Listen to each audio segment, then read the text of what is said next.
for today's video mga boss ay ikakabit ko na yung makina ng motor. Nagdadalawang isip pa ako dito mga bossing kasi ang bigat ng makina tapos ako lang mag-isa. Kaya syempre tinawag ko na yung misis ko para tulungan ako. I love you love. Bibili pa sana ako ng engine support axles mga boss bago ko ikabit ang makina pero natakot ako kasi medyo matagal nang hindi nagamit ang makina, hindi umandar, baka masira. Swerte ko talaga may misis ako na nagsusuporta sa hilig ko. Syempre, ganyan pag mabait na husband. Dito ay linagay ko na yung nut mga bossing para mahigpitan na natin. Mas okay sana kung nakabili na ako ng axle mga boss para dito sa engine support pero nakulangan tayo sa budget. Wala namang problema mga boss, madali lang naman ikabit yan pag nakabili na ako. So, lagay ko na yung mga ignition, charger niya, yung CDI niya, at syempre kahit dyan mga boss, yung mga bolts niyan, CNC. Sa video mga boss, ang dali-daling ikabit pero tiningnan ko yung video ko noon kasi nakalimutan ko kung anong pangay nito. Hindi ko alam sa Tagalog yun eh. Pero madali lang naman tong harness mga boss kasi yung mga socket niya, hindi mo naman pwedeng ipagpapalit yung CDI na socket, yung charger na socket, etc. Dahan-dahan na talagang nabubuo ang very nice project build natin mga bossing ko. Dito pa lang mga bossing ay tuwang-tuwa na ako.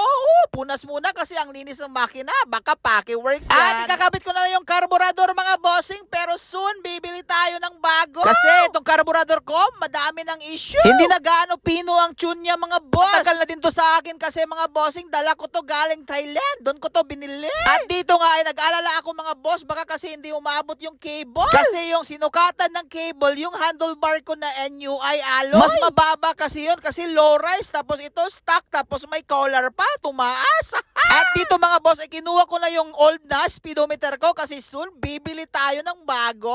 Pang-ares na. Ang gulo-gulo pa ng mga wirings mga boss. Pero pagkatapos nito, dadalhin ko to kay Bobworks. At syempre, kakabit na natin yung brand new natin na original na head cowl at lens.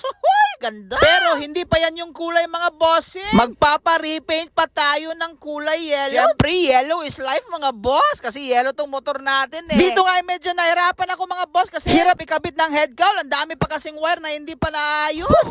Unti-unti nang nabubuo mga bossing. Ano sa palagay niyo mga boss? Oh, kita niyo ang tindig na sa harap po. Hindi halata sa mukha ni Motocrew na pagod at sumakit yung likod. Chubby problem. Naikabit na yung makina, yung head cowl, yung speedometer mga bossing. Yan o. Unti-unti na talagang nabubuo mga boss. Ang sarap pag masdan, ang linis. Compare nung dati mga boss. Alam ko madami pang kulang mga boss pero tuwang-tuwa na ako kasi may tindig na talaga yung motor ko. Kaya dito yung binili ko na footrest, linagay ko na. Ibilhan din natin yan ng CNC bolts soon mga bossing yung sa ilalim sa footrest. Para kahit sa ilalim, malinis ang motor natin. Detalye din. At linagay ko na din yung rubber niya mga bossing sa footrest. Yung crank na bagong repaint, yung cambio niya na bagong repaint din. Shoutout sa iyo, Aldrin Works. Dito nga, excited na ako dalhin to kay Bobworks para ma-wirings na at umandar na. At syempre, kakabit natin tong upuan. Hirap naman kung walang upuan mga boss. Ang dumi na ng upuan na yan mga boss. Yung stock ko yan kasi tapos pinatapas ko lang. Bibili tayo soon ng flat seat. Anong masasabi nyo sa tindig mga boss? At itong taillight mga boss, payo ko sa inyo, huwag kayo bumili ng fake. Ang nilipis ng mga wire niya, ang daling masunog. At dito ay tutulak na rin papuntang shop kay Bobworks. Nagpatulak ako sa kasin ko na chubby din.